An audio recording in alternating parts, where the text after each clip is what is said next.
So hello everyone. कभी कभी मुझे नंबर्स दिखाई देते हैं, जैसे 111, 222, 333, 4 टाइम्स 1, 4 टाइम्स 2। तो ये जो नंबर्स होते हैं, मुझे लगा हो सकता है कि मेरे जैसे कुछ और लोगों को भी दिखाई देते हो। तो इन नंबर्स के बारे में आज मैं डिस्कस करने वाली हूँ।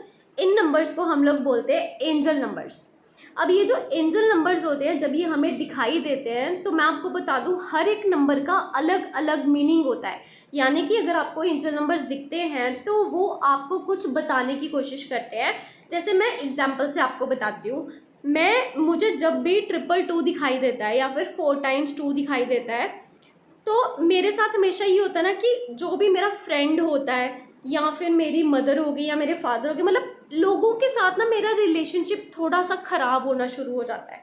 तो ये जो 222 है, ये जब मुझे बार बार दिखता है तो ये मुझे हमेशा ये इंडिकेट करता है कि तुम्हें सामने वाले के साथ प्यार से बात करनी है, उसके साथ रिलेशनशिप जो है वो बना के रखना है। क्योंकि अगर उस टाइम पे मैं थोड़ी सी भी बदतमीजी से बात कर लूँ या कुछ उल्टा सीधा बोल दूँ तो मेरा रिलेशन ख़राब हो जाता है। तो 222 हमको ये सिखाता है, यानी कि मुझे 222 जब भी दिखता है तो मुझे यही समझ में आता है कि अगर मैं सामने वाले से लड़ाई करने का सोच रही हूँ तो मुझे अभी लड़ाई नहीं करनी। अगर मुझे सामने वाले पे गुस्सा आ रहा है तो मुझे उस पर कंट्रोल करना है, क्योंकि हो सकता है उसकी वजह से मेरा उसके साथ रिलेशन जो है वो ख़राब हो जाए।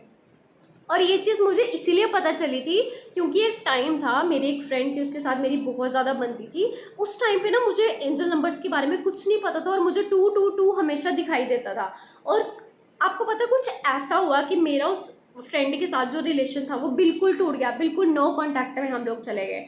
फिर उसके बाद जब मुझे एंजल नंबर्स के बारे में पता चला तो तब मुझे पता चला जो मुझे 222 दिखाई देता था वो एक्चुअली में उस टाइम मुझे इशारा कर रहा था कि भाई सामने वाले से झगड़ा मत करो, सामने वाले से बना के रखो, क्योंकि आपका रिलेशन जो है वो ख़राब होने वाला है। तो वैसे ही सारे एंजल नंबर्स के अलग अलग मीनिंग होते हैं। आज मैंने आपको 222 के बारे में बताया है। अगर आपको कोई नंबर दिखाई देता है तो प्लीज़ मुझे बताओ, मैं उसका मीनिंग भी आपको ज़रूर बताऊंगी। सो मिलते हैं नेक्स्ट वीडियो में, तब तक के लिए बाय बाय।